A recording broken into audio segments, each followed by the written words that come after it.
So, Harry, Yeah. what was the first film you ever saw in the cinema? Okay. So, you know The Simpsons? I'm familiar with the concept, yeah. Yes. No, it was not The Simpsons movie. I was going to say that was going to age me horribly. That was could feel myself crumbling to dust before your very eyes. Yeah. Well, obviously, the end of every Simpsons episode, it shows the 20th Century Fox logo. Uh-huh. And so the first film that I ever saw in the cinema was Eddie Murphy's Dr. Dolittle, Okay. for which I would have been about 4 or 5 or something. I don't know. Okay, yeah. And it's by 20th Century Fox. And so the film opens and it shows the 20th Century Fox logo. There's the whole fanfare and everything. And I was like, I've seen it. Oh, you thought that it was just The Simpsons. It was just going to be another Simpsons. You just gone to a very big room to watch a very And I guess that intense didn't episode of The excite me. Simpsons. But like, Yeah.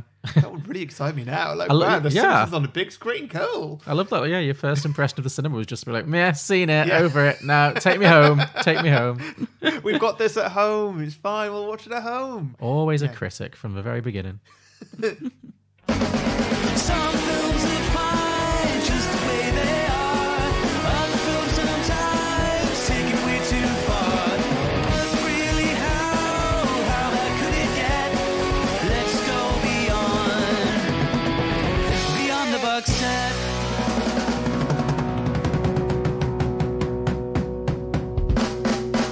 Welcome back, everybody, to Beyond the Box Set, the podcast where today we are pitching prequels, sequels, and spin-off ideas to Hugo. We'll also be pitching some drinking games and hearing other sequel pitches from our Twitter followers. But first, we're going to talk about some of our favourite moments from the original movie and catch you up with a bit of a plot summary. I'm Harry, the host with the most. Clocks in my house. Everything's about how you have more stuff than me lately. Stop. It's very materialistic with these. I have a lot of things. Why so many clocks? Who needs so many clocks? I'm also marrying a watch fixer. Oh, I suppose you are. That is true. Yeah. Yeah, we do just have a lot of watches around the place. Yeah. It is. It's like something out of Captain Hook would not be welcome in your house. Yeah. And joining me as always, the host with the most things to do and not enough time to do it. It's John Lucas. That is true. There are not enough hours in my life at the moment. Yeah, I was going to go with the most free time, and then I was like, no, that's probably That's not not true. true at all. Yeah. No, not in the slightest. Not these days. Yeah. So Hugo, what do you think of this? Hugo, yeah. So I thought this was a really nice film. I'd not seen this one before. Yeah. I thought this was very pleasant. Yeah, it is. Very, very pleasant.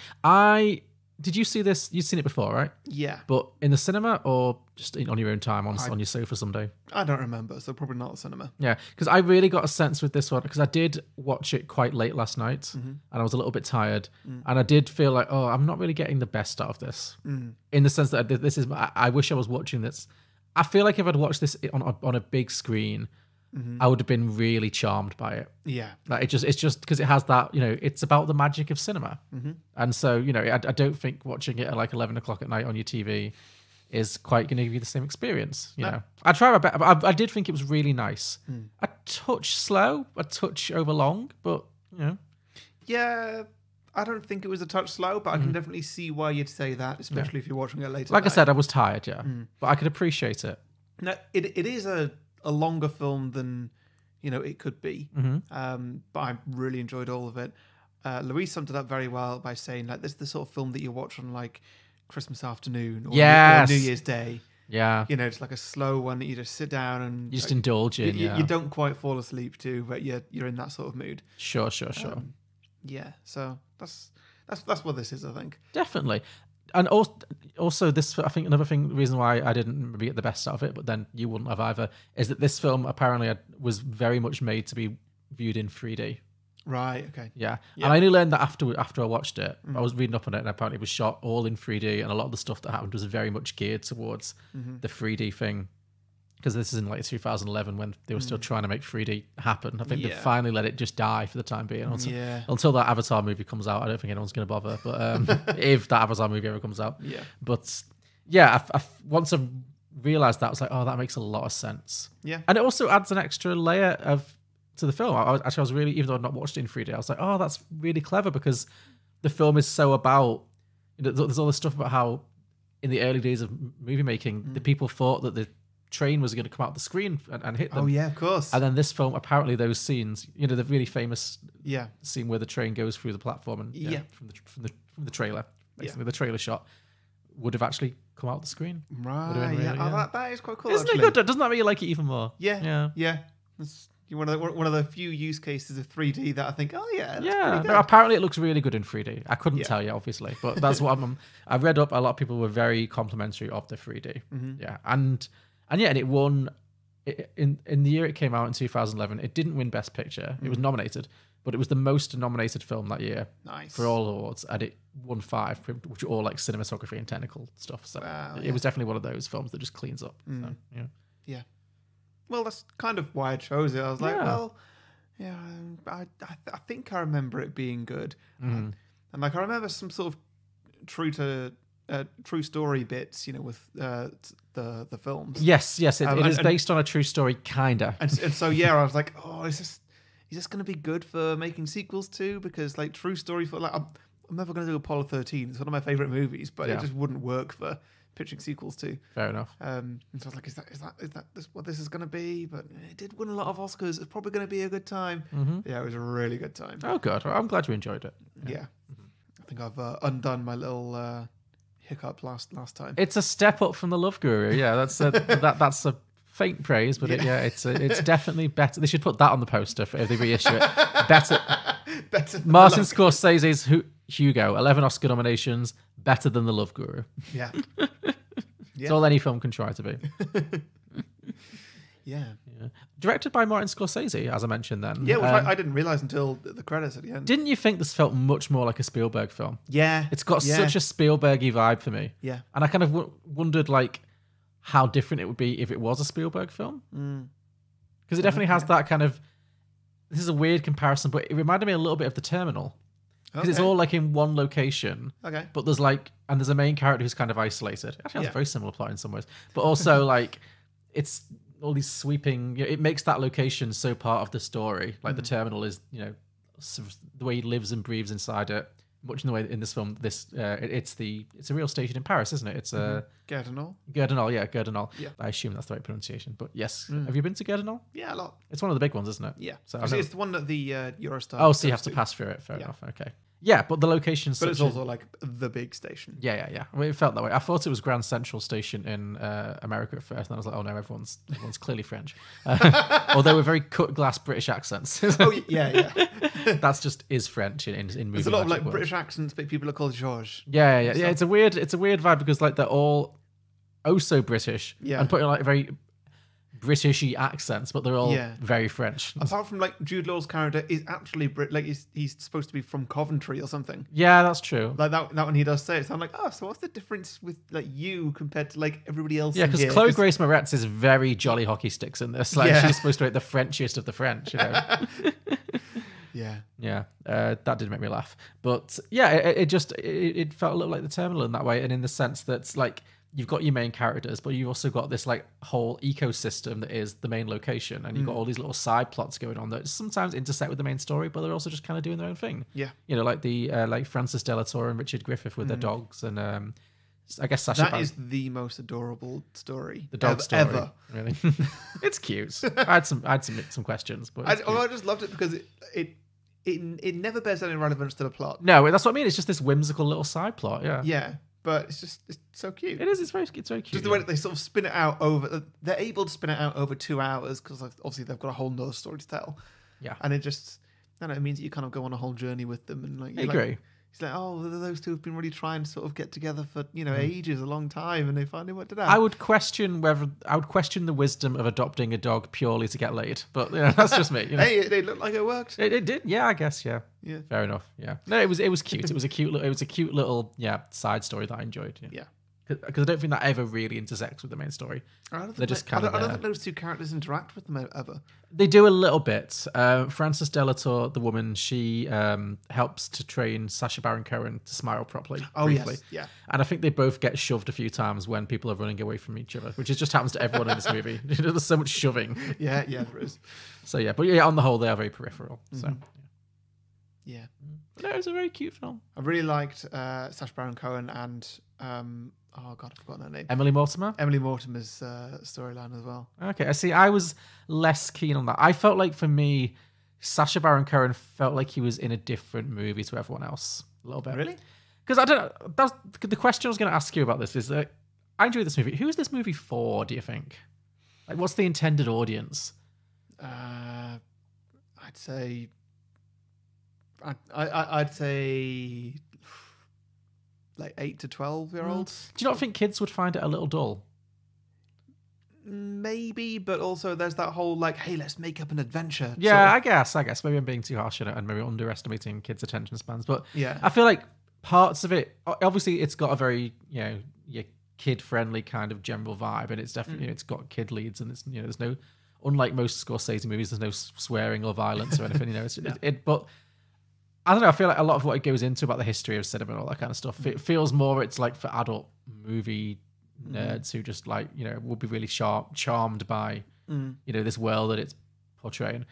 But yeah, I don't know. I felt like Sacha Baron Cohen was more acting, just because I'm not the biggest fan of him generally as an actor. Like he felt he was more playing a character who would be in just a kids movie, like a dumb kids movie. Right, I see. I didn't think he really, I don't know, embodied the magic the way the other characters did. Maybe I'm being too harsh then. I really liked it because he felt like the villain from a Disney movie, but also with a little storyline of like, oh, actually, he's just, he's got a bad knee and he feels really bad about his self-image and he really wants to, be happy with Emily Mortimer, and he's just trying to... He sends so many children to that orphanage. I don't think he should be forgiven for that. Like, yeah, I know. It's like a scene where there's like literally a weeping, terrified child being like pinned into a tiny little cage by a Doberman, who then gets dragged screaming and crying into an orphanage. All this time, Ace Butterfield is like peering out of like little vents and stuff. Yeah. And I'm like, how's he going to rescue him? Never does. Doesn't even try to. That poor kid is just doomed. I know Sacha Baron Cohen still gets the girl at the end. I was like,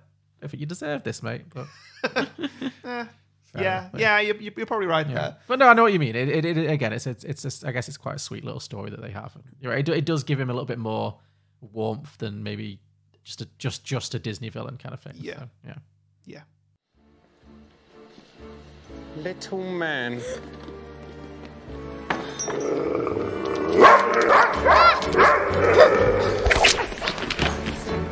Where are your designated adults? Answer me. I've got none. Do you have any parents? No. Excellent. We're straight to the orphanage with you, isn't it? No. What were you doing looking in that man's bottle? Was that your bottle? Was that your paper bag? Was that your paper bag? It states clearly... Yes, Gustav does stay here. Yes, officer, another orphan. Trespass and theft this time. His hand was trespassing inside a paper bag with the intent of removing its contents. Do you want to do a plot summary then? Sure. It's your film. Do you want to attempt it? Or I could. I don't even remember how it starts. This is always the way with you. You always end up making me do the plot summary. Every fucking week. Like, well, I mean, we could, give me a chance now, and like we'll see how we go. You know what this is? We could just quit beating around the bush and just admit that you've got loads of notes right there. You're like that kid who like deliberately does a really crap job of the washing up, so the mum never asks them to do it again. Yeah, I can see right through you. Yeah. Fine. This isn't over though. This conversation is not over. Do you have notes in front of you? Yes, I always make notes because I am a professional. Well, then you may as well. I am a just do it, professional, Harry. 5 years. Fine. So Hugo. Oh, nice. Okay. It's directed by Martin Scorcese. Came out in 2011. As I say, was nominated for many Oscars. Lost Best Picture to The Artist. Okay. Which I think very similar in some ways, like Love Stories to Old Hollywood kind of thing. Yeah. I think this is better. I think this is definitely. I've not seen that. You never seen The Artist? Nope. Oh, I felt like The Artist was such a fad. Like, not often something you say about a movie. I really felt The Artist was something that people got really excited about and then everyone forgot about it. Yeah. Not that like everyone is always like, oh my God, remember Hugo? But like, I feel like this movie has more of a more staying power than The Artist. It feels less gimmicky. I feel like I've not heard of many of the films of that year. It wasn't the strongest year. I looked it up. It wasn't the strongest year. The Descendants, yeah, The Artist, Extremely Loud and Incredibly Close, Moneyball, Midnight in Paris, Warhorse, The Tree of Life, Hugo, The Help. How many of those have you seen? I've seen 2. I've seen Warhorse. Oh, you've seen Warhorse? Yeah. Have you not seen The Help? I think I've seen the second half of it. Okay, fair enough. Not that it's amazing. I just thought that'd be something you would have seen at some point. But yeah. Well, if I ever suggest that we do the Tree of Life on this podcast, know that I am sending out subtle, not so subtle hints that I want to end the podcast. Okay. Because the Tree of Life, it's not terrible, but it's like almost 4 hours long. It has virtually no plot whatsoever. It is a rough watch. Like, Ooh, okay. it's very arty. Yeah. Some bits are really interesting. Some of it's very pretentious. But Yeah. yeah.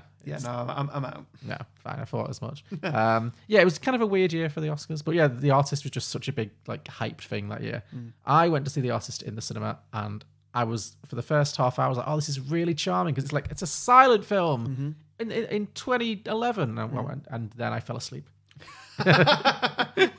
Right. Yeah, it is. It wore out its welcome with me very quickly. But, yeah. Anyway, so yeah.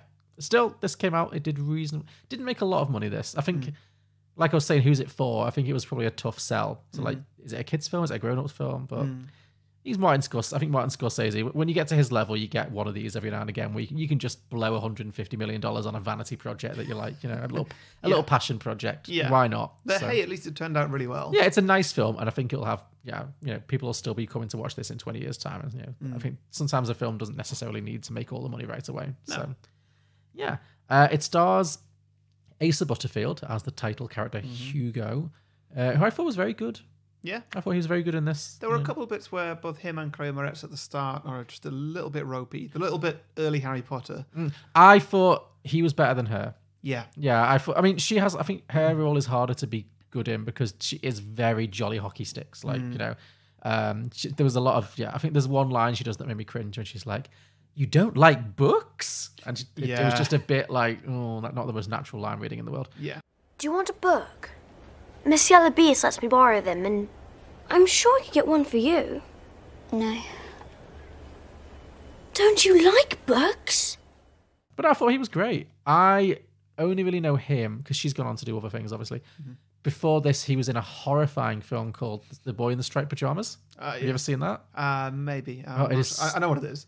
deeply upsetting because, like this film, it kind of masquerades as a kids' film. I remember coming home a little bit. Yeah, well, it's about a little kid in a concentration camp. So I mean, that kind of gives you an indication things ain't going to turn out well. Yeah. But it's really like in the style of a kids' film because from the perspective of like he's like 7 or it's before he did this, so he's like 7 or 8 years old. Yeah, I remember watching it. I came home from the pub, and I guess the fact it was on that late at night should have been a giveaway as well. But just put it on. It was like halfway through, and I was like, "Oh, this looks watchable."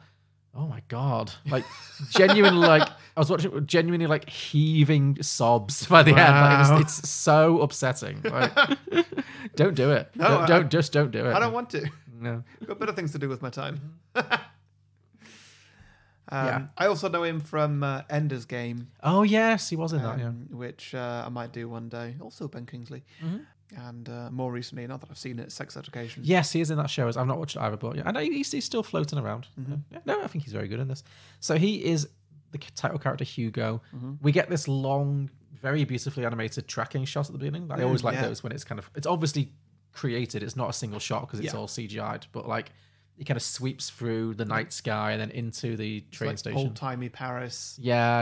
In snow as well. The snow is falling, the accordions are blaring, it's all very Parisian, Yeah, and at this point Louise asked me, is this a Christmas movie? And I'm like, oh. It does have that vibe a little bit at first, but then it's not explicitly, but definitely could be. No, I think she was right. It's not a Christmas movie, but it's a movie you could definitely watch at Christmas and no one would be like, why are we watching this? It's got a festive enough spirit in some way. Yeah. I'd say any movie where it's always snowing. Yeah, that's always a good sign. Yeah, for a Christmas film. So we zoom into Hugo, and he's actually living inside the clock, the giant clock that is in the train station. And we learn very quickly that that's what he does. He lives in the station, and his job is to fix the clocks. And it's all very like magical realism, where like behind the clock face there's this whole labyrinth of cogs, and he slides down a whole thing, and it's just great. It looks very magical and not at all like the rat infested nightmare that it would actually be in real life, where he would have been dead from tuberculosis before he hit the age of 12. But whoa, he probably would have been. Can you imagine the lack of sanitation? But yeah, he lives inside the clock, and one day or one night he gets caught trying to steal some spare parts from a toy store run by a older gentleman played by Ben Kingsley. We don't know his name at this point. I think Chloe Grace Moretz refers to him as Papa George. So his name is George. Yeah, but we don't know anything more than that at the moment. And this is Ben Kingsley, who is definitely redeeming himself again from the last time we saw him. This is a much better performance much less horribly offensive, depressing performance than what he gave in The Love Guru. Yeah. He's very good in this. Yeah. No, he's really good in this. Really, really good. Really, really good. Yeah, I was surprised he didn't, because it got all those Oscar nominations but no acting ones. And I was like, I'm surprised that he didn't get one. I would have thought that's the kind of thing you throw to an older actor. Maybe people are still mad about The Love Guru, because he's not been nominated since. Maybe once you've done that, you're never getting another Oscar nomination again. Doesn't matter how good you are. I guess. No. Jessica Alba's never going to get that Oscar nomination. It's never going to happen to her now. Timberlake, no. Yes, so Hugo gets caught trying to steal some spare parts from Ben Kingsley, who catches him and steals his notebook, or takes the boy's notebook. Hugo has a notebook, and Ben Kingsley looks into it, and it's filled with like schematics and designs for this robot, this automaton, and he asks him, where did you get this? Who drew this? Who drew all these? And Hugo won't tell him. And so he takes the notebook home, and Hugo kind of follows him home, trying to ask... He threatens to burn it. He says he's going to take it home and burn it, which is harsh. So Hugo follows him home to try and get it back, but he won't do it. He just slams the door in his face. But he does attract the attention of Ben Kingsley's goddaughter, it turns out, Isabel, who's played by Chloe Grace Moretz. And she agrees to help him. She agrees to help him to get his notebook back. And then we learn, we get some flashback sequences, and we learn that actually Hugo is the son of Jude Law, who was a clockmaker. And the two of them together, they would work together on all these kind of weird and wonderful mechanical devices. And one such device that was very important to him was this automaton, this kind of old 1920s robot kind of thing, which Jude Law got a hold of from some museum or something. I can't remember. But they were trying to figure out, it's very intricate, and they were trying to figure out how to fix it. And it's like their greatest challenge. But in the middle of them trying to fix it, Jude Law is eaten by a dragon? Question mark? Like, what happened? Like, the sequence when he dies was so... They say they really like glaze over this, like, oh, and then Jude Law died in a fire. But there's basically what you see Jude Law like working away on his robot thing, and then he hears some kind of strange sound, and he like goes to investigate. He opens up a door that's leading down like a huge flight of stairs, and just this giant plume of fire just comes up the stairs and engulfs him. And that's it. And that's the end of Jude Law. No explanation. Just, oh, he died in a fire. What happened? What happened? Like, just a fire. Just a fire that a very intense fire that like burnt him alive. Like, what a horrible way to go. Yeah. But it really did look like someone had just stood at the bottom of the stairs and gone like, Dracarys! It didn't look like, oh no, the building's on fire and I'm trapped. It was like literally an explosion of flame. Like, it's bizarre. No, I don't know. It was a very strange way of showing it. Yeah, they really didn't spend a lot of time on that. No. So then Hugo gets told I guess that you don't want to dwell on it too much. No, sure, it's not that kind of film. It's not this film because it's very, very sad, and it's right at the start. Yeah, and it's that fairy tale thing. It's like in all the Roald Dahl books. The parents got eaten by rhinos. Why not? There's always some just random reason the parents are dead. So Hugo is now an orphan. His mum's obviously been dead before, and he gets taken in by his drunken uncle, played by Ray Winston. Who also just disappears straight away. Just shows up to shove Hugo into the clock. Like, you're a clock fixer now. You're my apprentice or whatever. You're not going to school anymore. And then he just vanishes. Completely from the movie. He's only in that flashback for a bit of it. He's got like a 15-second screen time, and then at the end, then towards the end, they're like, oh yeah, he died. It's just very like, okay, fine. I guess we don't need this character. Ray Winston was available for an hour to choose his role.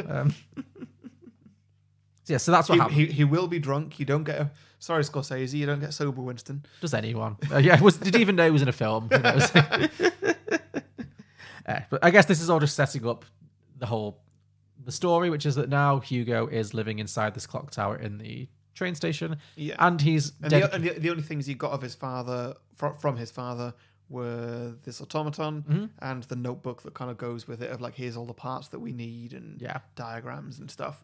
Yes, and he's convinced himself that if he can only fix the automaton and get it working again, it will give him some last message from his dad. That's what he's convinced himself. So it's very emotionally important to him. And so obviously when Ben Kingsley takes the notebook. He's devastated and is just determined to get it back at all costs. So yeah, so Chloe Grace Moretz agrees to help him, basically. Well, she agrees to help him, and then that's pretty much it. And then we cut to the next morning. Hugo goes up to Ben Kingsley's shop, and Ben Kingsley just hands him just a rag. Oh, that's it, because he demonstrates his abilities to fix things, and then he kind of takes a job to kind of earn the notebook back, right? No, you're jumping ahead. Oh, sorry. Ben Kingsley just gives him like a rag of fabric. Oh, yes. And he opens it, and it's just ash, and it just falls everywhere in slow motion, directly at the camera. Yeah. Would have been great in 3D. Sure, it would have been, yeah. And it's quite devastating, because to be honest, I don't remember very much about this film. I was like, shit, he burnt that notebook. Yeah, harsh. That's a horrible thing to do. Way harsh time. Yeah, then Chloe Grace Moretz tells him, like, nah, he didn't burn it, you're all right. He's just vindictive. Yeah. Just a horrible old trickster. Yeah. But she tells him this at the library, introducing who I think is the weirdest character, the easiest to lift out, is Christopher Lee. Christopher Lee, yeah. He's not a bad character. No. It's just all the other characters are remarkably well written. He's not interesting at all. No, I don't know a thing about him. I think he's just there because they need somebody at some point to give them the book. Yeah, I guess. He's definitely like moves the plot along character, not a character who's actually got a personality. Wait, what book? The book of the history of film that makes them make the connection later on. The book by Michael Stuhlbarg. Ah, yeah, got you. Yeah. That's for later, though. Yeah. Yeah, but yeah, you're right. This is because Chloe Grace Moretz is very much into books. She loves books, but she's never seen a film, because it turns out that Papa George, or Grandpa George, whatever he's called, Papa George. It turns out that Papa George has banned her from ever seeing any movies. He's very anti-movie, so she's never ever seen a movie. Yeah. So Hugo takes her to the cinema. They watch an old Harold Lloyd thing, that famous one where he's hanging off the clock. You know, all these classic silent movies and stuff. And they bond and they bond. Harold Lloyd, I thought it was Buster Keaton. No, that was Harold Lloyd. Yeah. There were lots of silent movie people. I know there was more than just one. Yes. Well, that one was Harold Lloyd, definitely. Yeah, okay. Now I'm doubting myself. No, it was Harold Lloyd, I'm sure, yeah. Anyway, so they're like, they've got a little cute little, preteen romance thing going on. And it turns out that Chloe Grace Moretz has a necklace, which just so happens to contain a key, which fits perfectly inside the automaton. Yeah. And so they use it to wind the automaton, and it starts drawing. It starts sketching things. Good thing they thought to put paper in front of it. Like, really? what luck? Remarkably clean paper, very uncreased. And I'm like, again, where did they get this from, and how is it so well kept? I mean, have you seen the state of Hugo in this? Like, exactly. He's a literal urchin. Always dirty. Yeah. Sorry, they just dropped into W.H. Smith's and just, dropped into Ryman's. Just they're in a train station, aren't they? Yeah, it's everywhere, yeah. There's always a W.H. Smith in a train station. Yeah.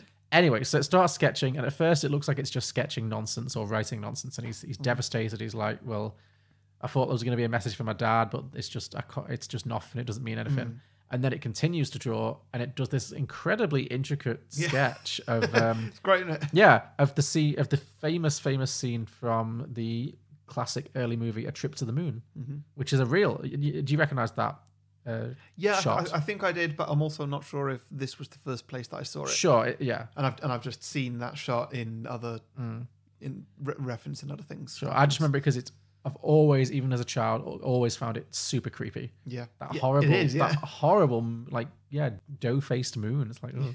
Yeah, but it's a very, very famous early piece of film, and it's basically the automaton draws the sequence. It's the famous one where the moon is kind of scowling, and the rocket ship hits it in the eye, basically. Yes, it's that. And then when it's finished drawing it, it then does a signature underneath, and the signature is Georges Méliès. Yeah, and Chloe Grace Moretz is like, Georges Méliès, that's Papa George's real name. Yeah.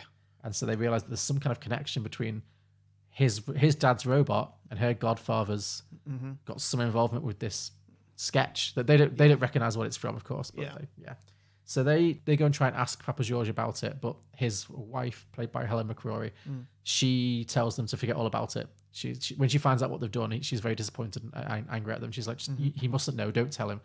But then while they're at the house, he comes back and they have to hide, and they end up discovering a hidden box, like a hidden drawer, filled with other movie sketches, all famous. Well, we find out later in movie sketches, but like, this scene would have been a this is another 3D one. Wouldn't this one was really like, when I was like, as soon as I learned it was a 3D movie, I was like, oh, that sequence, that's why they did that. Yeah. This seems like very magical realist out of nowhere with all the, because they pull open the drawer and suddenly there's like papers like CGI papers flying all around them. There's ones that are like showing different bits of film. animation, yeah, and it looks gorgeous even in just regular old 2D or 3D. But yeah, to see it in 3D, I bet it would have looked like spectacular if it was done seen properly. So yeah, absolutely. So they find all of these old sketches as well, which are all like famous movie shots. But Papa George runs in on them and he is furious and he starts tearing them up and crying and tells them they're very cruel, and he throws Hugo out. So clearly there's something there that he's not willing to talk about, but it's a painful incident from his past. So big repression. Something very repressed. Yeah, because like when he walks into the room, he doesn't recognize what this is. Like initially, he has to pick it up and study it and then be like, oh, it's that whole era of my life. I've closed the door on. Yeah. Back from the dead.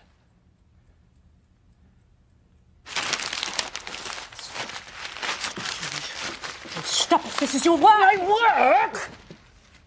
What am I?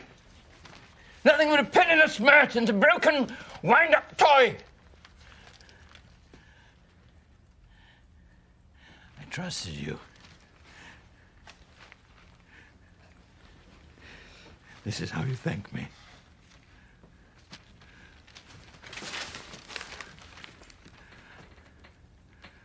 You're cruel. Cruel. So then they go back to the library in the train station. I think the library's in the train station. Christopher Lee's library, anyway. Yeah. And they discover, because they sort of find out what's going on, and they discover or led to by Christopher Lee, a book on the early history of cinema by a guy called... what I like about this is it's in the second half of the film now. Yeah. And I wasn't bored by the first half at all. I was just sort of enjoying this film sort of wash over me. Yeah.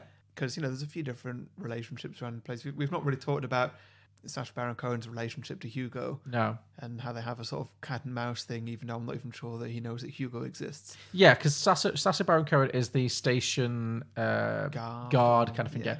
And he just spends his day chasing down orphans and street urchins and having them hauled off to the orphanage. Yeah. So he doesn't have anything specific against Hugo at this point. No. But Hugo is definitely someone who he chases occasionally when he... Yeah. And they do a lot of things like Sacha Baron Cohen will look one way and Hugo like just ducks out of the way, and then that's I get there's lots of callbacks to like silent movie, like physical stuff with like just people like hiding and stuff. So it was cute. Yeah, it is. It's really good, and that sort of thing just really keeps the film, no pun intended, just ticking along for the first half.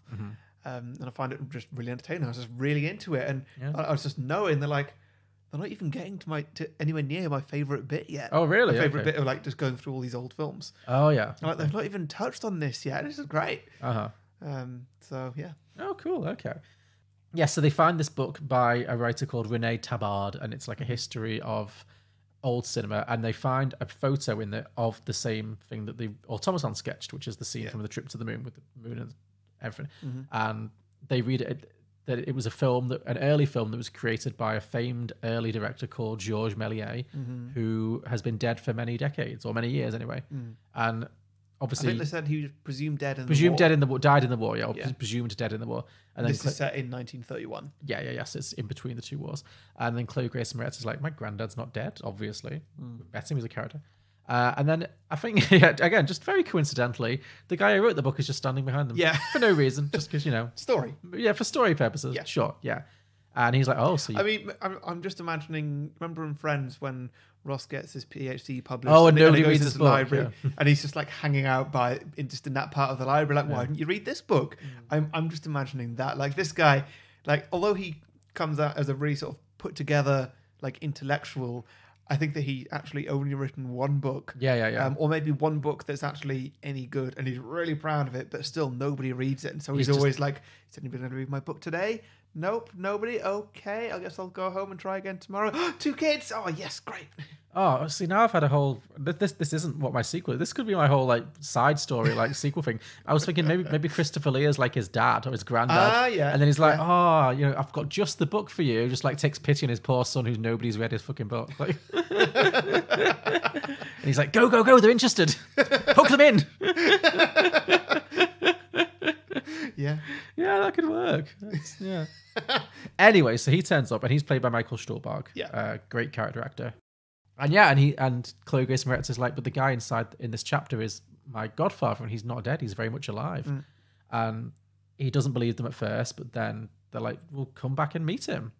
See, now I was a little confused by some of the locations in this because I just understood it that Christopher Lee's library was just part of the train station. So did I, yeah. And so does that mean that Michael Stuhlbarg has just been hanging out in this library? You know, I'm also just going to presume that he's a librarian there. Okay, yeah. Because, I mean, really, why would he actually be hanging out in the library? Who knows? Well, why is anyone hanging out in this train station? What's Frances Delator doing every day, just with her dog in a train station? I think she runs a little cafe. Oh, does she run the cafe? I thought she was just a patron. Okay, fair enough. Yeah. Not sure about what Richard Griffith is doing. Oh, he's an artist. He's like he does like what they called caricatures. They do show him doing that very briefly. Yeah. Right. Okay. But yeah, like so, Michael Stuhlbarg, he is part of this library in the station, this massive grand library. Yeah. And he's never sort of gone and like bumped into somebody at some point, like when they do a little flashback with him as a child, meeting the guy, meeting George Méliès, and he's like he's in awe, in absolute awe, and this guy says like, "This is where dreams are made," or something like that. It's very Willy Wonka line. Yes. And as a kid, you wouldn't forget that, and you wouldn't forget that face. And true. You know, Ben Kingsley looks pretty much exactly the same. You know, instead of like grey, his hair is now white. Yeah. But other than that, it's the same. Maybe it's just one of those things of like constant missed connections, like I guess, yeah. ships in the night, you know. Yeah. But whatever, yeah, somehow they've never run into each other. And so they arrange the next night that he's going to come over and meet George Méliès.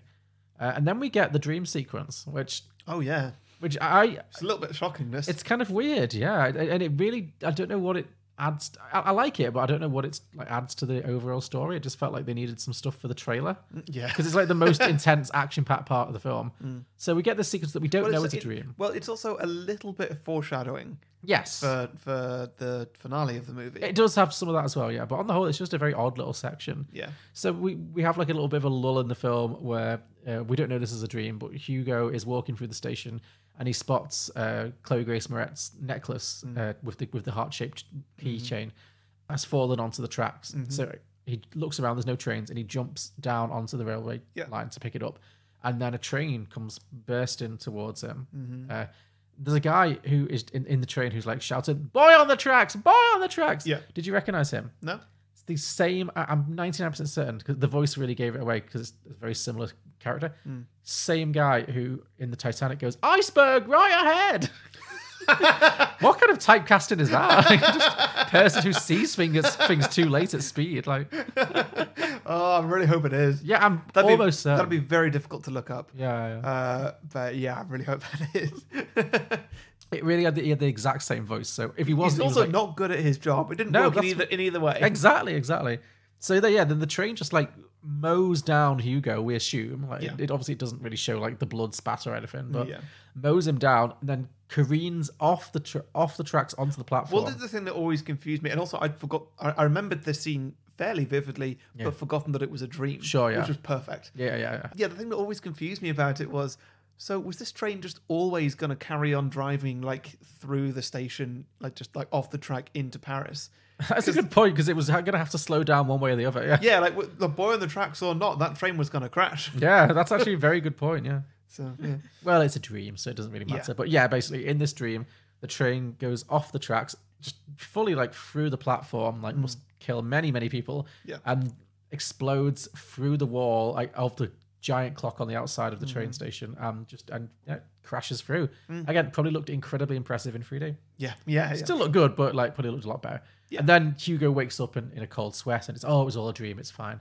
And then he sees that the automaton is just sat at the edge of his bed staring at him. Very creepy. And then he kind of sits up in his bed and pulls his like pajama top open and looks down and realizes that he is himself turning into a robot. This is a bit scary too. It is. This is the thing. I think kids would have nightmares about this sequence. Yeah. And then he wakes up again. It's boom, double dream. Yeah. I was like, wow, that is some soap opera shit. You don't often get a double dream sequence. That's bold. Do you know what's interesting about that dream sequence? Is that I just looked it up because I wasn't sure if I was completely making this up or not, but I am actually right. That was actually a real train crash that happened. Oh wow, I didn't actually know that. Back in 1895, so like 40 years before the film set. Sure. Yeah. But yeah, like weird, right? God, this film is so full of references. I didn't actually know that. No, Yeah. that kind of explains why I they remember did that it then, black yeah. and white photo, but but in my head, like it was in the film, was that black and white photo, and so I wasn't sure if it was real or not. But turns out it is. I guess that more justifies why they put it in the film then, because I didn't know that was a real thing that had happened. So that's interesting. So yeah, so then he has he wakes up from his double dream sequence. Yeah, and he finds out that his uncle has died. His uncle Ray Winston has been found dead. I guess it seems like he just fell in the River Seine and because he was drunk, and then his body was washed up. Whatever, doesn't matter. He's not a character. No. He doesn't seem to care in the slightest. Why would he? But all this, I think, just all it does is it tells Sacha Baron Cohen's character that somebody is living in the clock, because he's been. I guess he knows that Ray Winston works there and assumed that he was still doing all the maintenance. So at this moment, he realizes, that something suspicious is happening then, because he's been dead for several days, if not weeks, and someone's still running that clock. Yeah. So what's going on? So that kind of closes the web a little bit with them. Anyway, so then that night, Hugo and Chloe Grace Moretz and Michael Stuhlbarg, they go round to Papa George's and they surprise him. And his wife first. It turns out she's one of his actresses. And that's it, because Michael Stuhlbarg has rescued one of his films, which is coincidentally enough the Trip to the Moon one. Yeah. So they sit down. So and the most iconic one. Yeah. What luck? Yeah. What good fortune? So he sets it up and he shows it on the screen, and she's in it. She's an actress, and she's very moved by this. Like the first time she's ever seen her younger self on the screen in like 30 or 40 years, whatever. And then Ben Kingsley comes back in and he sees it too, and he realizes finally that his work hasn't been forgotten and that people still care, and he's very moved, and he agrees to, rather than repress all of his bad memories, he just opens up and tells his story.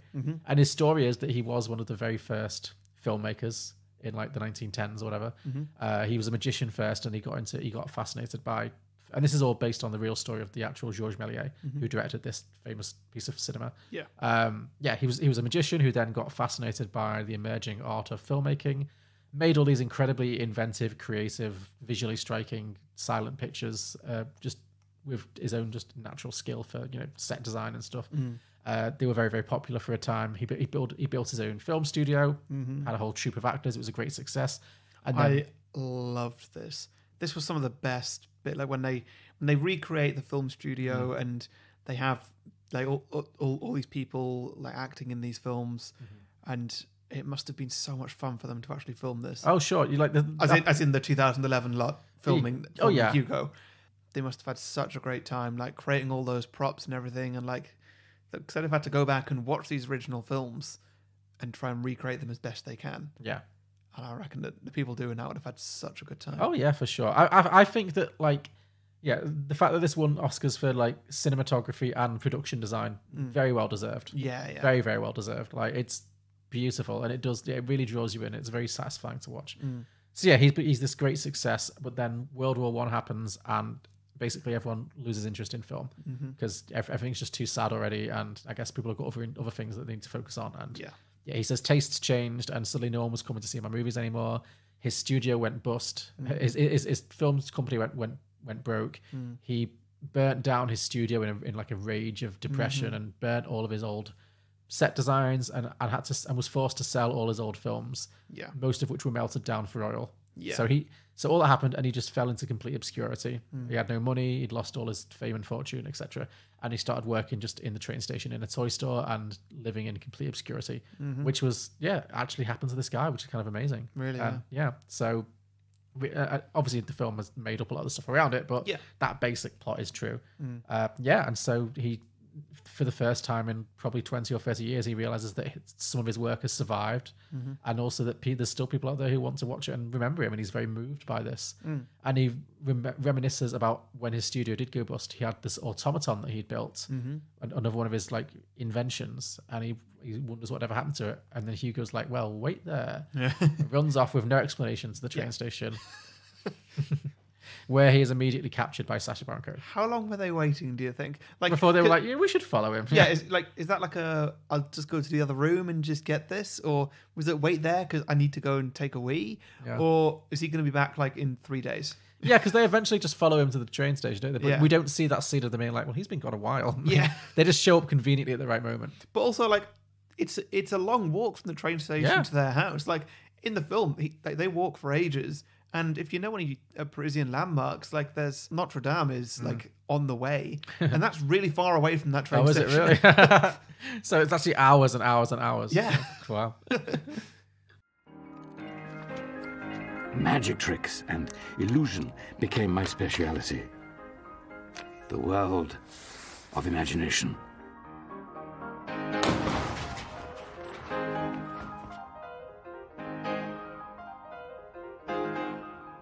My beautiful wife was my muse, my star, and we couldn't have been happier. Action!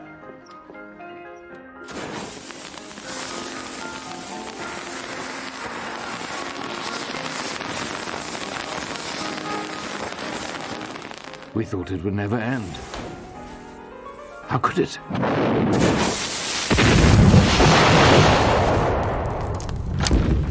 But then the war came.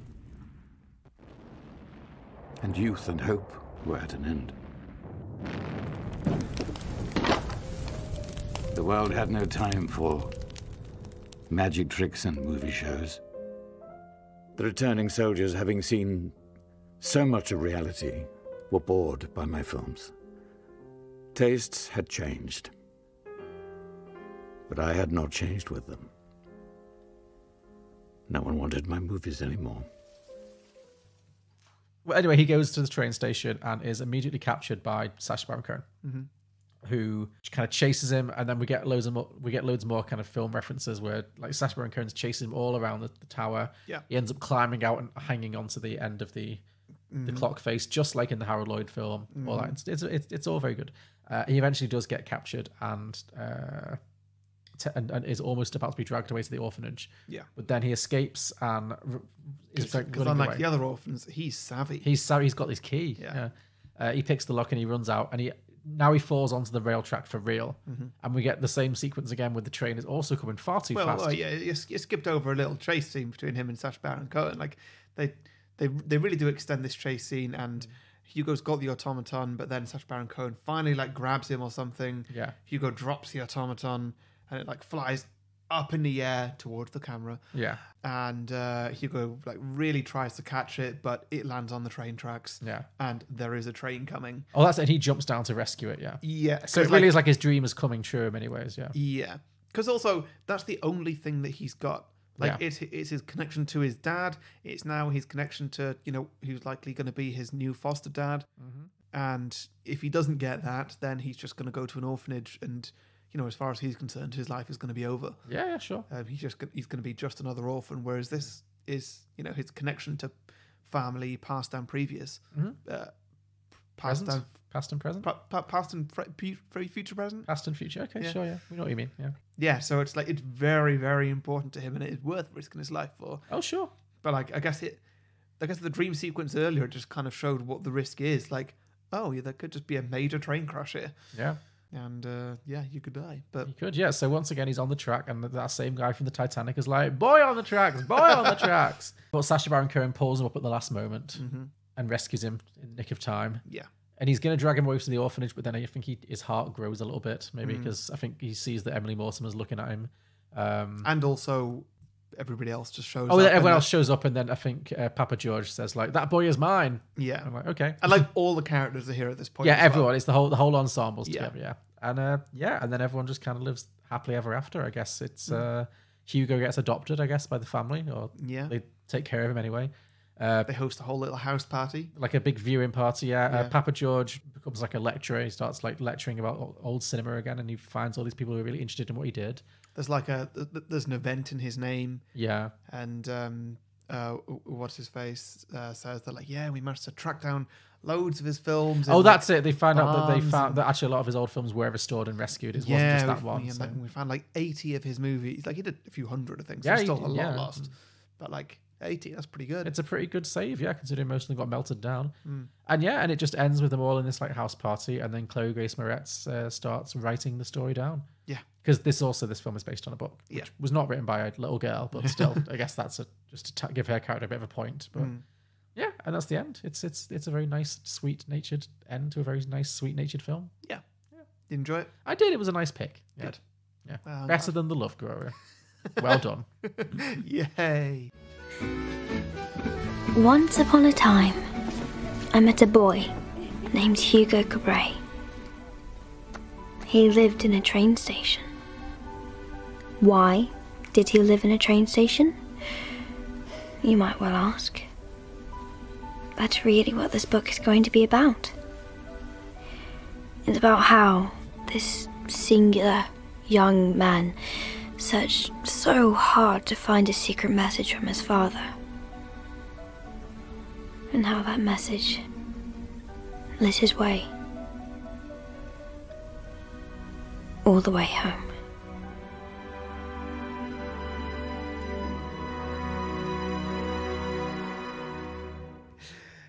Cool. Should we move on to drinking games then? Go for it, yeah. Okay, so the first one I've got is Drink for French Quartet Interludes. Oh, yeah? Well, do you mean like the music? Yeah. Yeah, it's very Parisian sounding, yeah. Yeah. Oh, and like the actual musicians that are in the station. Oh, yeah, they are. They've got just house musicians in the station. In-station musicians, sure, yeah. I felt really sorry for them when... Sacha Baron Cohen crushes their cello. Yeah. Yeah, like... He just walks away. It's like, someone's going to have to pay for that. Yeah, like, it's not a cheap instrument, that. No, not at all, yeah. I know what you mean. Yeah. Yeah, I definitely would have noticed that. I drink for accordion music, which is the same. The soundtrack is very, very heavy on the Parisian themes. Did that get nominated? For score, probably, because it was done by Howard Shaw, who's very well respected. So I can't remember. It probably was, yeah. It was nominated for so many, it must have been. So, yeah.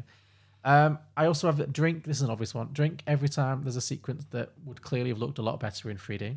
Yeah. I feel like I've kind of ruined that aspect of the movie for you now by bringing that up. But, no, not really. Like, Tron Legacy is still one of my favourite movies. True. And most of the times I've watched that, it's not been in 3D.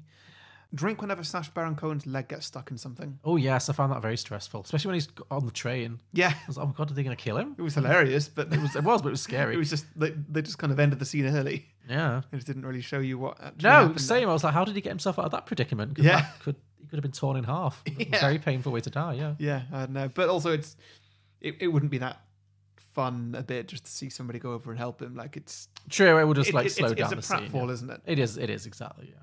Fair enough, yeah. Very good. Drink every time an innocent commuter is shoved. Yeah. Oh my God. So many people just go about their day, just business, and just someone's running through and shoving them. Yeah. Sacha Baron Cohen was the worst at it. He was, and it's his job to keep the place like safe and clean. And I think he pushed a lady clean over. At one point. He did. He breaks the cello. He crashes through the door of Francis Delator's little cafe place. Yeah. Like he is the menace, not the people. Those orphans aren't doing half as much damage as he is. No. Yeah. They're stealing the occasional croissant. He's got a rabid Doberman. Yeah. He's just running around everywhere. Yeah. Speaking of croissant, drink for any food or drink that really makes you want to go back to Paris. Oh, sure. There's a lot of French bread in this film. Yeah. Lots of croissants. Lots of steaming pastries. Yeah. It looks, Ooh la la. Yeah. Very good. Drink for classic movie references. Another obvious one, but they're all over this film. Yeah. Drink for a Parisian landmark. Drink for... Yeah. I didn't really spot as many because I guess most of the film is inside the train station, which is itself a landmark. Yeah. But obviously you knowing Paris better than I do. Yeah, there's Notre Dame, there's the Eiffel Tower, there's the Champs-Elysees. There's fair enough. A few in there. All the classics, yeah. Mm-hmm. Very good. Drink every time Emily Mortimer says good morning. Because I feel like that's 90% of her dialogue in this film. It's just her going like, good morning. Yeah. Because she doesn't really do anything. No. She's a very minor character. But yeah. Drink for a dog. Drink for dog scenes, yeah. Mm-hmm. Yeah, it is a very... Yeah, there's 3 dog characters in this film. There's Frances Delator has her little dog that really hates Richard Griffith. And because they've also got this little flirtation going on. And every time he goes over to try and kiss her or anything, the dog just like... hates him. And so his solution is to get his own dog and like pair them up. Yeah. And then also there's the big Doberman that chases all the kids. So, yeah. Very good. Drink for tears. tears. Yeah, as in Crying. waterworks. Yeah. Asa Butterfield can really turn on those waterworks. Although, actually, I think all the men and boys in this film cry at some point because definitely Ben Kingsley burst into tears at least once. Yeah. Yeah, there's a lot of crying in this. Yeah, that's very true. Last one I've got here. Drink whenever somebody goes up or down a story. Oh, yes. Like up or down stairs or up a slide, or at one point, Sacha Baron Cohen just climbs like some poles that are just sticking out of the wall. Did you notice that? Yeah. Where he just suddenly starts climbing the wall out of nowhere because I guess his legs don't work so well. Sure, yeah. And he's going down fireman's poles. Asa Butterfield has a little flume at one point. He does, yeah. You're right. They're really getting their cardio in this film. Yeah. So anytime somebody goes up or down. Fair enough, yeah. It sounds like the worst drinking game ever, but now you've explained it. It makes more sense. Yeah. Drinking until someone goes up or down. Yeah. Cool. My last one, and this will definitely get you pretty hammered. Drink for the word notebook. Oh, right. Every time someone mentions the notebook, just take a drink. Yeah. Like, I want my notebook. You can't have your notebook. It's my notebook. Who gave you the notebook? Whose notebook is it? Why does the notebook mean so much to you? Yeah. It's a lot. Yeah. Give me back my notebook. Very nice. Okay. Well, listeners, if you've been enjoying this episode and you think you've enjoyed it so much that you want to say a big thank you to me and John, you can go to patreon.com/beyondtheboxset, where you can subscribe to our bonus show for as much or as little as you think we're worth. If you do, you get the bonus show, which we review recent releases. Yeah. We've recently watched Suicide Squad. We've also done Old recently, Black Widow. It's all the hits. Lot going on recently. Yeah. Also, if you become a Patreon, you get a 30-second advert slot here on the main show where you can talk about whatever you want, your own business, your own podcast, whatever you feel like. And also, about once a month, we do a Patreon episode where a Patreon gets to choose the film that we pitch sequels to, and you can come and guest if you want to as well. Yes. So all that is available at patreon.com/beyondtheboxset. Indeed. Let's see, Alex. What do you think of Jaws, which is at 97% Rotten Tomatoes? I find it to be anti-shark propaganda. What do you feel about the Entourage movie, which is at a meager 33%? I think they finally got Hollywood right. How about It Follows, 97%? Worse than your parents giving you the sex is evil talk. How do you feel about Juno, which is at 94%? That would be a movie that celebrates a teenage homewrecker. How about Bewitched at 25%? Best television adaptation ever put to film. How do you feel about American Hustle at a towering 93%? Overwrought awards bait. Righteous Kill, 19%. The movie that Michael Mann wishes he had made when he created Heat. Sounds about right. I'm Julio. I'm Alex, and we are the Contrarians. As you can tell, our thing is that we rage against the Rotten Tomatoes machine. Regardless of what we really feel. Find us on Apple Podcasts, SoundCloud, Stitcher, TuneIn, Facebook, Twitter, we're everywhere.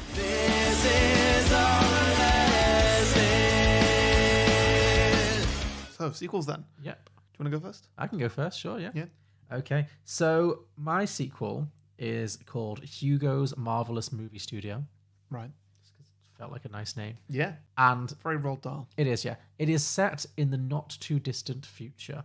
From the present day. Okay. So in like 20 years time or something, or 10 years, 20 years time, like 2030, 2040. Oh right, so like 100 years after the original. Oh yes, this is very much like the future. Yeah. Right. Okay. This isn't so much a sequel with the same characters as kind of a retelling of the original from a different perspective. Okay. So yeah, it's kind of a retelling if this film was set in the year like 2040 or 2030. So once again, it's going to concern a boy named Hugo who lives on his own in a giant establishment, but rather than in a Parisian train station, he actually lives inside Marvel Studios. Right. I'm guessing Marvel Studios has like a big theme parky kind of part, right? That people can visit and wander around. Well, in 2030 they do. Sure. Yeah. It's like Disneyland, but for Marvel. Yeah. I mean, I'm surely there's got to be a Marvel area in Disneyland. Maybe something like that. There must be. It could be that too. It could be that too. Because Disney have had Marvel for ages. True. That could also work. It could just be Disneyland. It's just got to be somewhere like very focused on Marvel and Disney stuff, and also very full of like, you know, the public. Yeah. That's all I need. So rather than living inside a clock, because that's quite old school, he lives inside the head of a giant Iron Man statue. Just thinking Iron Man's head. Yeah. And he keeps it clean and makes sure that it's all the body parts are moving as they should and stuff. So that's his life. He's also an orphan. Yeah. He did have a father who was a CGI expert at the Marvel Studios, who died in mysterious circumstances. Okay. Yeah. I don't really know. I couldn't think of a funny way for him to die. It's not a very high impact job, but I don't know if died in a fire. Computer virus. He caught a computer virus. Yeah. Yeah, I don't know. It doesn't matter. He's an orphan. His dad is dead. Yeah. Okay. But his dad, before he died, his dad was very into like films, and they worked together on restoring films and all this kind of stuff. And his father left him a mysterious ancient rectangular device that they were trying to figure out how to use together. It was a VCR. Let me finish my story. Oh, sorry. God, jumping ahead. Spoiler alert, mister. Although, I mean, it's a bit of a giveaway. So I'm thinking in this future, all non-franchise movies have been wiped out. Okay. The only movies that exist are now franchise, or like in the Marvel Cinematic Universe or Star Wars, or like. Okay. There's no such thing as a standalone movie. There's no such thing as an independent movie. What about a new franchise? No. There's no creativity in this. It's just recycle the same old thing. Got it. Yeah. Yeah. So in fact, so much it's been so dominated by the franchises that all the non-franchise movies, all the classic movies of the past like 50, 60 years, 70 years, 80 years, whatever, have all been wiped out. Wow. Because how's Netflix doing? Or is it just Netflix? Well, nobody was watching them, so Netflix just dropped them. Oh, crap. Yeah. So what is it? Just Disney Plus now? It's just all franchises all the time, and TV spin-offs of franchises and adverts of franchises and all that kind of stuff. There was no money and nobody cared. Nobody even cared enough to protect the files as technology evolved. And so all of the classic cinema of the past century even has just now vanished. It's been wiped out. It's been wiped from the face of the earth. There's not even any data for it. Wow. Nobody cares. Anyway, so that's Hugo's backstory. He's got this mysterious rectangular thing, and he's got his notebook, and he's always every day trying to fiddle with it and tweak it and try to find out how to make it work again, thinking maybe it'll have some message from his dad. One day he has a run-in with a grouchy old man who runs the Groot and Baby Yoda merchandise stand. Just all Groots and Baby Yodas and nothing else. Yeah. This old man catches him trying to use his free Wi-Fi, and as a punishment, he confiscates his tablet. Okay. You can see how I'm bringing this very much up to date with my modern 21st century references. Yeah. No, it's he begs for his tablet back, but the old man keeps it and says he's going to take it home and wipe it. Oh no! Yes, but this tablet's got all of his notes on how to get the mysterious rectangular device working. So he's obviously Hugo is devastated. Follows him home, and doesn't manage to get it back because the old man slams his door in his face, just like before. But much like the original, he does meet up with the old man's granddaughter or goddaughter, doesn't matter, a young girl around his age, who agrees to help him out. And long story short, same as the original, they try and get the tablet back, doesn't work. Maybe the old man gives him like a blank one instead and try and freak him out, but it turns out he has protected the original somehow. Doesn't matter. Long story short, we get to the sequence where in the original we find out that Chloe Grace Moretz has the heart-shaped key. Yeah.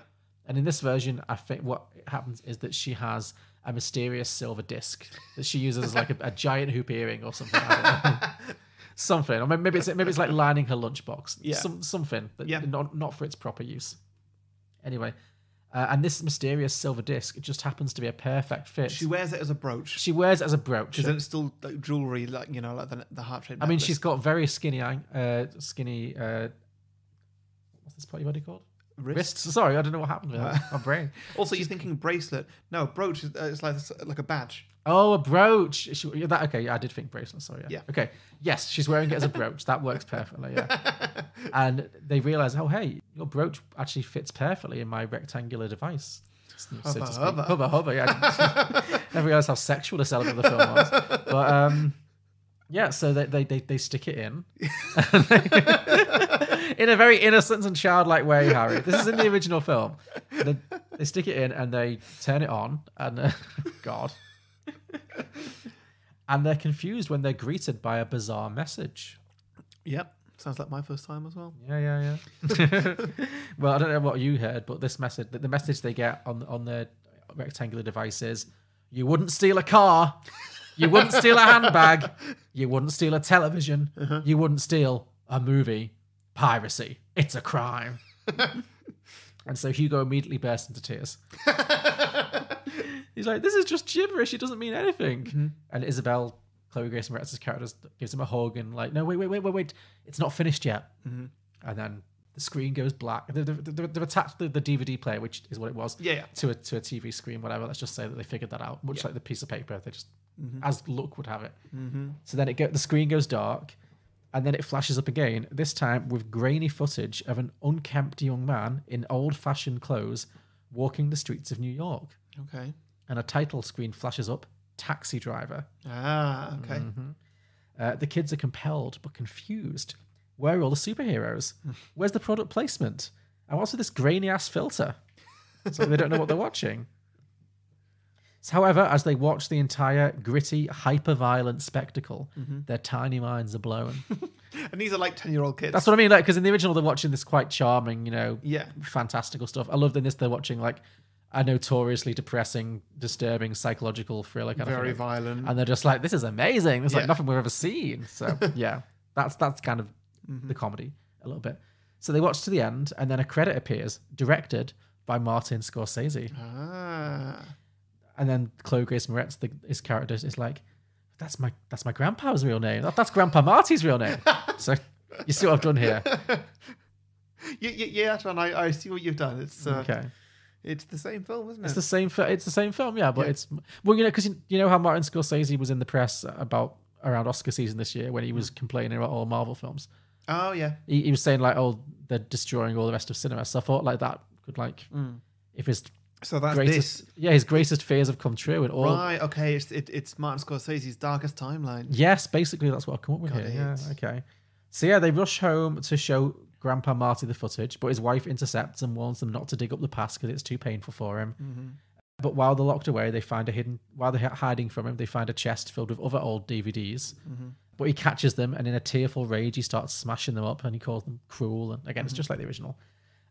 So they're a bit dejected, but they're not deterred yet. So they visit the Marvel Museum of Movie History, sponsored by Coca-Cola. And in a musty and unloved corner of the museum, they find a tablet with an old webinar downloaded onto it. A webinar. A webinar. Oh, I don't know. Something like that. You are not present, are you? I'm trying my best here. Something like that, or just like a holographic documentary thing. I don't know, something. Okay. It's something that's not a book. Okay. Well, basically, the idea is that it's an I'm really enjoying this. It's an early history of film. That's the thing. It's like the early history of film, like in the original when they find the book by Michael Stuhlbarg's character, and the narrator of this webinar or documentary, whatever it might be, is talking about like the long time ago when films were very, very unsophisticated and hadn't advanced very much. Back then, you could fund a whole movie for as little as $150 million. Crazy tiny peanuts. Sometimes they'd have to use real locations because they couldn't afford the CGI. and if a character died, sometimes they'd stay dead no matter how popular they were with the fan base. Like just craziness, mind-blowing stuff. And it mentions that how one of the most popular directors of this before time was a Mr. Martin Scorsese, who is presumed to have died many years ago. And then just like the original, it turns out the narrator is standing behind them just conveniently. He just hangs around this place. Who is it? Well, it doesn't matter. It's Michael Stuhlbarg again for sure. I was just thinking he's going to introduce himself and explain that he used to be a very prolific podcaster, a movie podcaster, who was dedicated. His podcast was dedicated to the classic cinema of Martin Scorsese. Right. Okay. And he spent his life trying to restore all of his old films that got wiped out of existence. Is he going to talk about that brief stint where he was in Doctor Strange? Could do, sure. Okay. Is Michael Stuhlbarg in Doctor Strange? Yeah. Okay. Yeah. Everyone's in a Marvel movie at some point. That's yeah, exactly. And if they're not, they're in a Harry Potter movie. Exactly. And in this film, there's a lot of or they're in a DCU film or something. Yeah, exactly. So he's dedicated his life to studying Martin Scorsese's old films, and he's even managed to restore a few of them, a few of his lost works, his lost classics. So they bring him back home to meet Grandpa Marty, who is overcome with emotion when he realizes, just like in the original, that his work has not been as entirely forgotten as he so feared. And the family all settle down for a nice, heartwarming marathon of Raging Bull, Casino, and The Irishman. You don't finish any marathon with The Irishman. Yeah. And then it just so long. Well, I can think like over the end credits, it's just like a bunch of skeletons, just like musty skeletons, just like.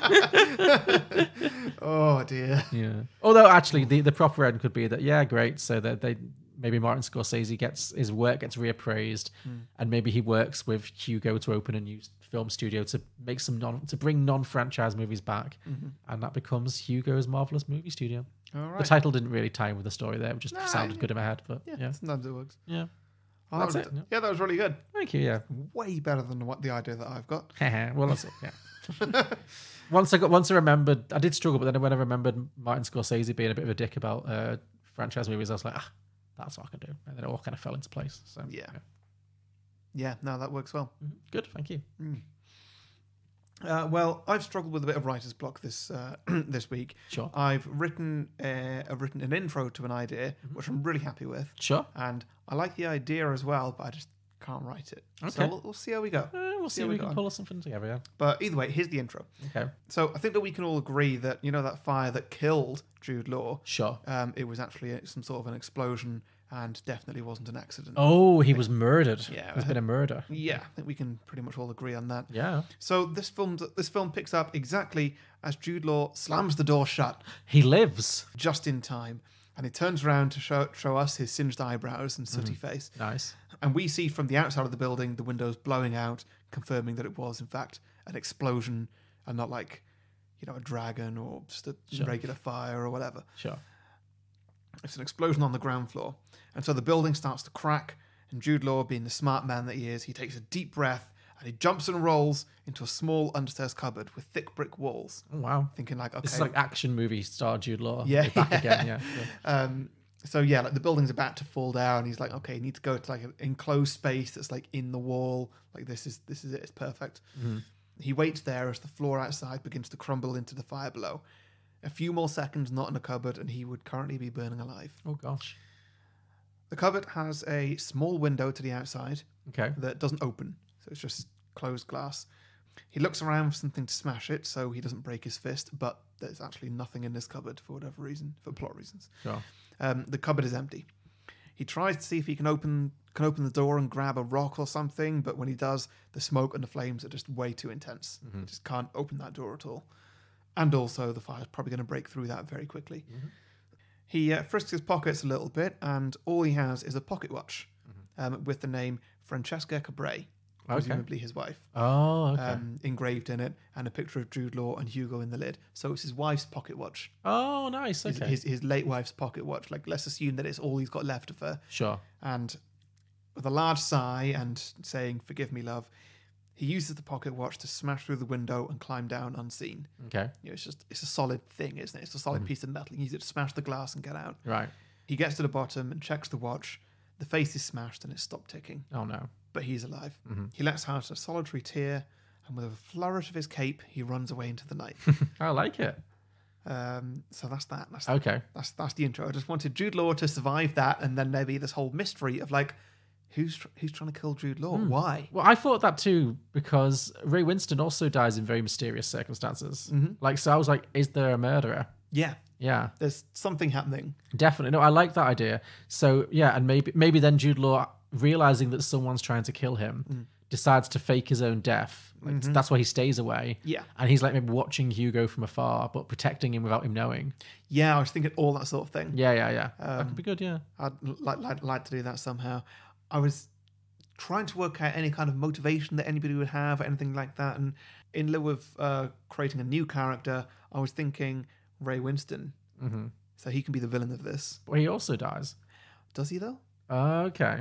Or maybe he does, but how does he die? Like, there's so many different options here. So I was thinking that it's something where Ray Winston just wanted Hugo. Mm-hmm. And he needed Hugo. He wanted an apprentice, he needed an apprentice, and he needed the best apprentice. Yeah. Maybe he was really jealous. Maybe he was super jealous of his brother. Mm-hmm. They had like this rivalry because his brother was like the greatest clockmaker in the world, or in France, in Paris, whatever.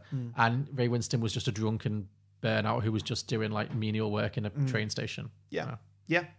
And like he wanted, maybe he wants to get the greatest clockmaker, or if he can't get Jude Law, because he can't just enslave his brother. Yeah, he can take Jude Law's son. Yeah, by killing Jude Law, and then Hugo goes to Ray Winston. Yeah. So now he has Hugo, the greatest clockmaker, but maybe he needs him to become the greatest clockmaker or whatever by fixing up that machine. Yeah, maybe he enslaved him or manipulated him into trying to fix the automaton because he thinks he can profit from it. Something like that. Yeah.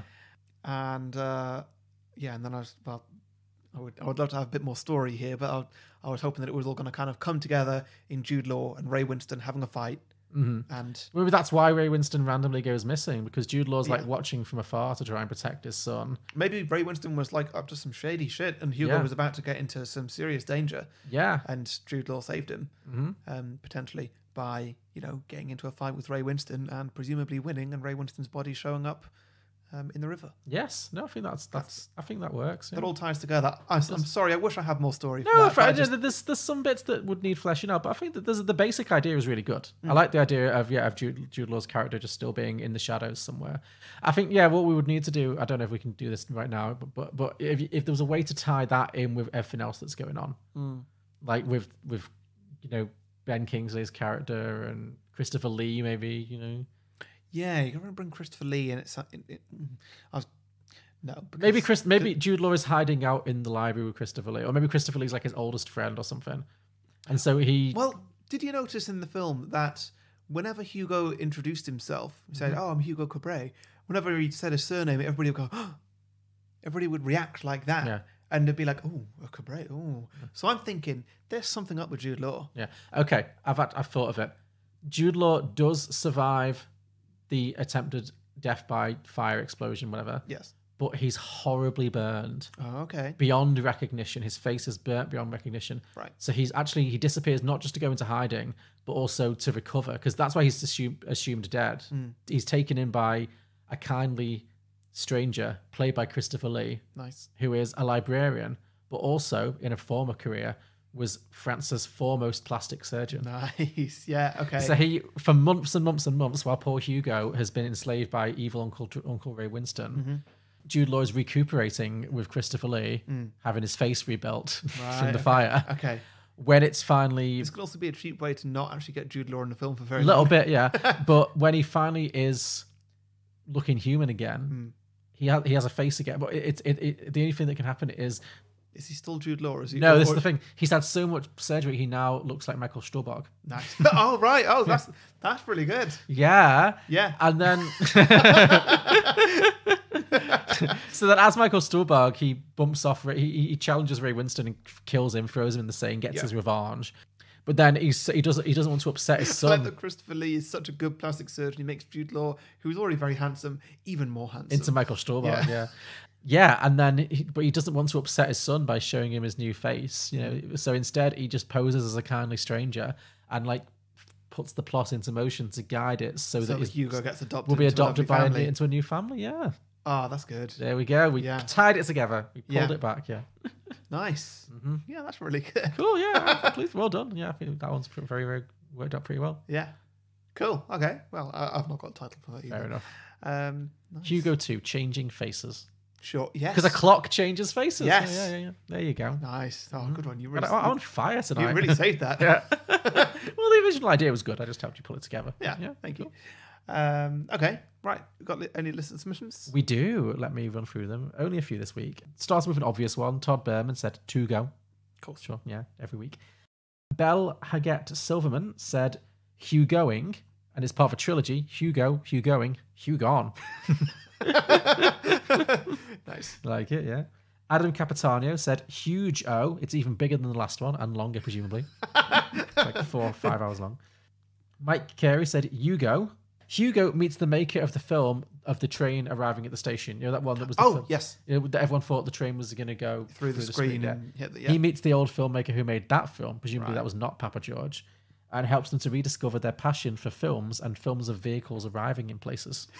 So he just makes really boring films of cars pulling into car parks and buses, all that. Yeah. See, the thing about that film with the train coming towards the screen, from my modern perspective, I just can't get my head around why people thought it was going to come and hit them, because the camera is clearly on the platform from the side. If you've ever stood at a train platform when a train's pulling in, that's how it looks. It's not like if you're stood on a train track when the train's coming towards you.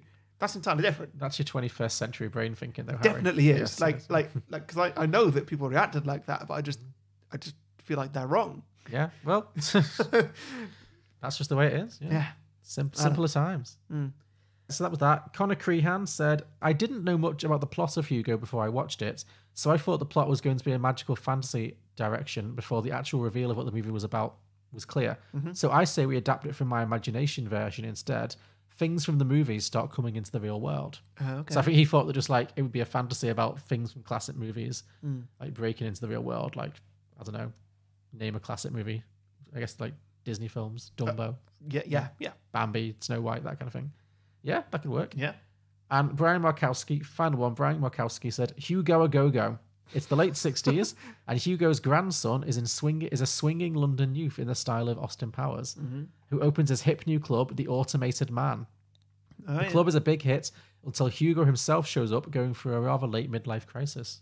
Cool, I like that idea. Yeah. So it's the robot is inspired its very own dance club. So thank you everybody for those sequel ideas. We ask for your listener submissions every week, a few days before we record, by putting posts out on Facebook and Twitter where you can post your ideas. So make sure you like and follow our pages if you don't want to miss out. To listen to more episodes of Beyond the Box Set, you can subscribe and browse our back catalogue on any podcasting platform, including Apple, Spotify, Google Play, and many others, in all of which you can also leave us a 5-star review if you so wish. It really helps us out. You can also join us on Patreon for as much or as little as you think we're worth to access all the bonus features that we mentioned earlier. All those links are available in the description below or at beyondtheboxset.com. And next week, Harry, we are bouncing back to me. Okay. And we've been on a good little run with this classic movie vibe. And I've decided I'm going to continue it a little bit. Okay. And I've decided I'm going to risk, we'll see how this pans out. It might pan out, it might not. I'm going to go for a little mini season of my own. Like for the next few choices that are mine, I'm going to do I've got a little idea that we'll see if it works. Might not. I hope it'll work. Anyway, long story short, because you can space out films that you like, so it's not going to be too much, hopefully.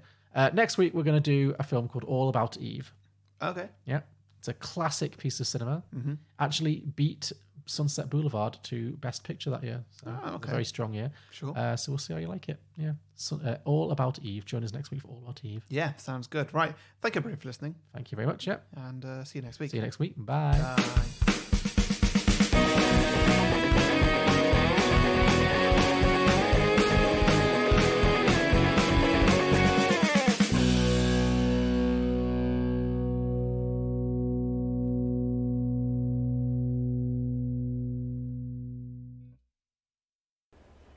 Don't you like books?